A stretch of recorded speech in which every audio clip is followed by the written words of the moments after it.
So let us now turn things around and we say instead of having multiple parents, we now have multiple subsidiaries in the 5% CIT country. So we've got Finco and we've got OpCo 2, and OpCo 2 has an EBIT of 200. It's an actual operating company. It has interest of 0, it has an EBT of 200, and it pays 10 in tax because it's still in the 5% jurisdiction only. And then we'll need this information later. It has a payroll of 300 and it has tangible assets of 2,000. Now, when you calculate Pillar 2 income, you do it on a jurisdictional basis. So on a jurisdictional basis, OpCo 2 and Finco have an EBIT of 200, an EBT of 300, and total corporate income taxes of 15. So let us see what the law says about how we get through our calculations here. First, we look at the effective tax rate, and 511 still says the effective tax rate for a jurisdiction is equal to the sum of the adjusted covered taxes, which is 15, of each constituent entity divided by the global net income, which is 300, so we end up at 5%. And then if we look at the Finco and OpCo 2 net global income, 512 says net global income of a jurisdiction is a positive amount computed by the following formula. Net global income is a global income minus global losses in accordance with Chapter 3. So if OpCo 2, for instance, made losses, then we would have had to deduct that from Finco's income and we would have ended up with a different number. But for us, that does not apply now. So let's go to the top-up percentage. And the top-up tax percentage for jurisdiction according to Article 521 shall be the positive percentage point difference computed in accordance with the following formula. Top-up tax equals minimum tax minus effective tax rate. We've done this formula as well, so we know that the top-up tax needs to be 10%. And now we skipped over this in the beginning because it wasn't relevant, but now we come to excess profit, because there is a difference between the net global income and the excess profit, and the definition goes as follows. The excess profit is computed as excess profit equals net global income minus substance-based income exclusion, where the substance-based income exclusion is determined under Article 5.3.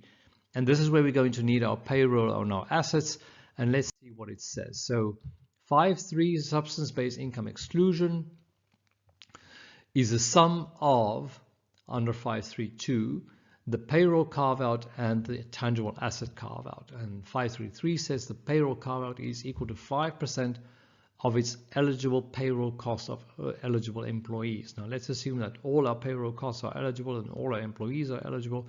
Then it's 300 times 5% is 15. And our tangible asset carve-out is also 5% of the carrying value of the eligible tangible assets. And eligible tangible assets means property, plant, equipment, natural resources, a lessee's right to use of tangible assets, and a license from the government for real estate. I've left that out here, and exploitation of natural resources. And in our case, we say OpCo has eligible tangible assets of 2,000 times 5% is 100. So now we can go and calculate what our fractions should be. In the excess profit now is 300 minus 15 minus 100, leaving us with 185. And then the jurisdictional top-up tax will be 10% of the top-up tax multiplied by the excess profit. And this is 10% times 185 comes down to 18.5 instead of the original 30 that we would have had, right? So we save 11.5 in top-up tax. And now we need to allocate that, and we do this as follows. If we look at the constitutional entity top-up tax, the top-up tax of a constituent entity shall be in accordance with the following formula. The top-up tax of the constituent entity equals the jurisdictional top-up tax multiplied by the constituent entity globe income divided by the aggregate global income. And something interesting happens here. I'm not sure if I read the law correct or not, but if we apply this formula, then we see we need to look at the 18.5, multiply that with 200 over 300, and that's 12.2. And for Finco, that'll be 18.5 multiplied by 100 divided by 300, which is 6.3. So for Finco, the top-up tax is not 10 anymore. The top-up tax for FinCo is now gone down to 6.3 because FinCo gets spillover from the substance exclusion of OpCo 2. And again, I'm not sure if I read the law correctly in this way, but it has a number of consequences also, as we'll see later, for OpCo 1 in applying the Pillar 2 legislation. So let's move on and let's say, you know, if we look at the parent application of income inclusion law, the ultimate parent that owns an ownership in a low tax constituent entity shall pay a tax equal to its allocable share of the top-up tax. Now again, parent co owns 100% here. So for us, the parent co top-up tax is under 2 to 1. A parent entity's allocable share of the top-up tax of a low tax constituent entity is the top-up tax of the low tax constituent entity multiplied by the parent's entity inclusion ratio. And then for OpCo 2, that'll be 12.2 times 100% is 12.2, and for FinCo it'll be 6.3, right? But now, what happens if parent co is not subject to an income inclusion rule? And we run into OpCo's undertaxed payment rule. Now, OpCo 1 paid nothing to OpCo 2 here, right? So the way I understand the legislation, it means that there will be no incoming undertaxed payment rule applicable for the income of OpCo 2 with regard to OpCo 1. Okay, so we're only dealing with the FinCo payment of interest still. And it says constituent entity shall be denied a deduction in an amount resulting in an additional cash tax expense equal to the UTPR top-up tax. And then we go for the UTPR top-up tax amount, and we've seen 251 already. The total UTPR top-up tax amount shall be equal to the top-up tax calculated for each low tax CE in accordance with Article 5.2, and we know already that that is 6.3. Okay, we can see this is at the top of the page, and now we will have to say the top-up tax is 6.3 divided by 25% is 25.2, and therefore the EBIT of OpCo 1 is now 125.2 instead of the 140 that it was before, because of the spillover effect of the substance exclusion for OpCo 2. To me, this seems a little strange.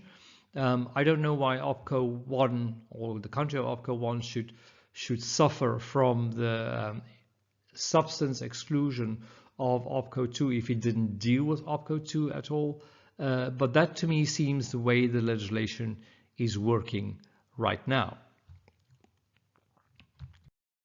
And let us then take it one step further, and we say, okay, we now not only have two subsidiaries in the 5% country, but we also have a parent in a non-income inclusion rule country, and we've got subparent 1 and subparent 2 again, and let's see how the calculations pan out now. We just keep on adding a little bit at a time, and then if we look at the SP1 top-up tax, we already know now how to calculate things, so I'm not going to quote all the laws all the time.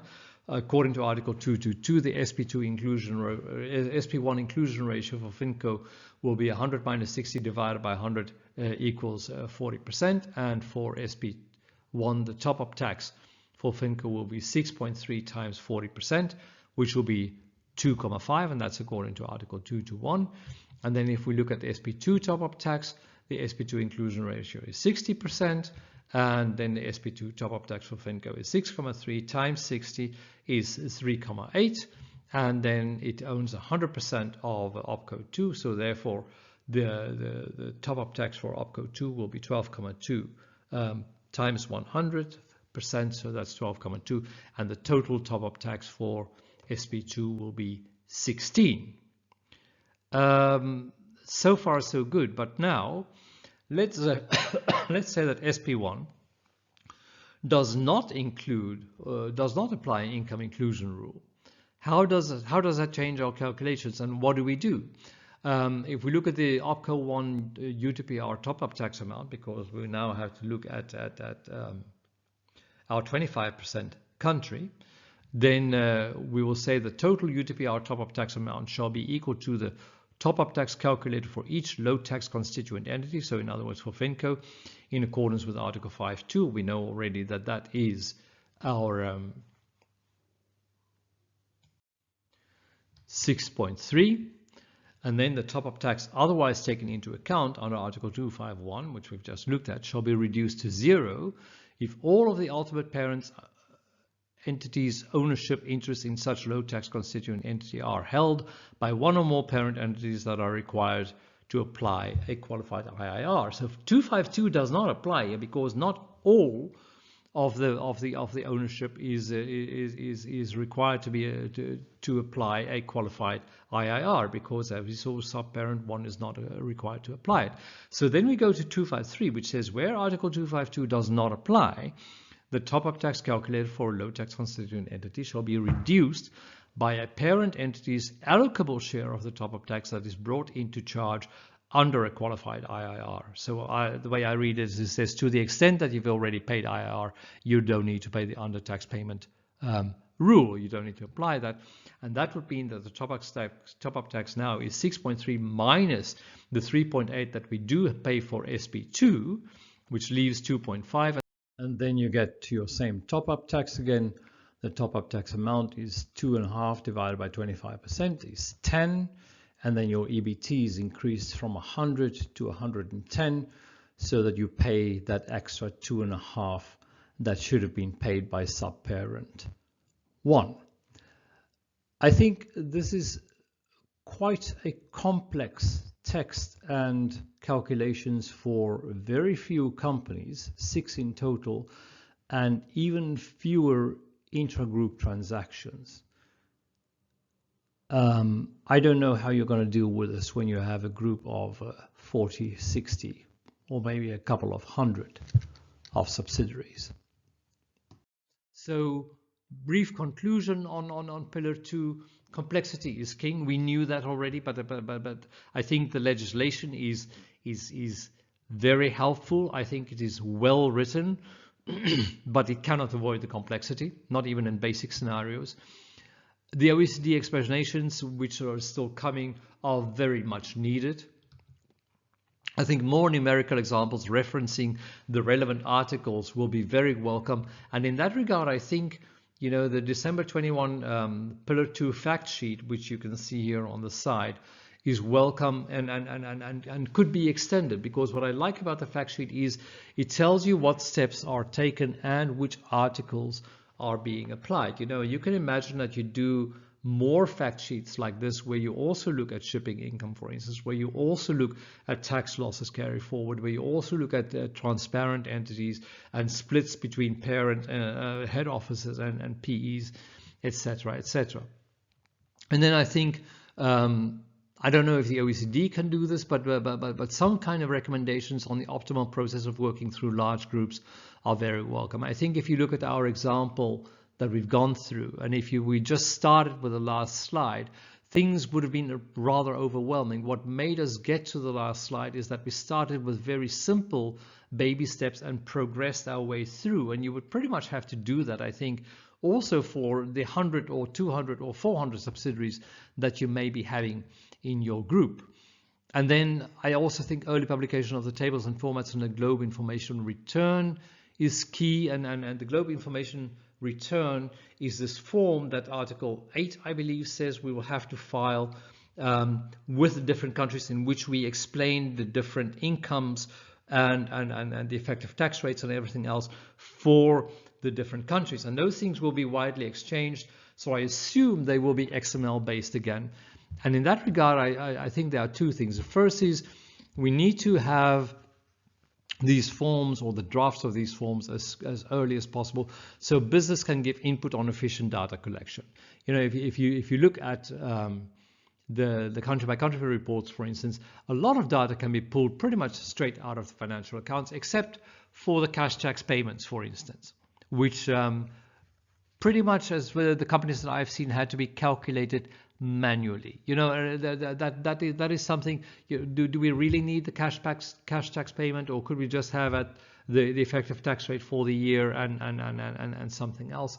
I don't know, but those things are worth consideration. And the last point, and it's a bit of a hobby point of mine, is we need to truly standardize the XML schemas if we are going to use XML, and eliminate country-specific additional requirements. First of all, the OECD pretty much dumped XML on the taxpayer community. We now learned what it is. There's still not a free general tool which allows you to just convert an Excel sheet into an XML compliant sheet. And to the extent that you can buy tools like, for instance, the one that I've developed, they need to be different for different countries, because in spite of there being only almost 20 pages of XSD instructions, countries still add additional requirements, for instance, with regard to the docref IDs, etc., to their XML filings. And it means that every country has something different, or not every country, but a lot of countries have something different. And it'll really be great if all of these things can be standardized and if possible, as widely as possible, disperse XML schema examples, so we know exactly what we're supposed to be filing. That was it for this week. Next week we'll be back to case law. I hope you enjoyed this. If you disagree with my interpretation of the Pillar 2 rules anywhere, please let me know. I almost expect that. I feel especially strange about the strange way in which the substance exclusion is spilling over to the finance company. Bye for now.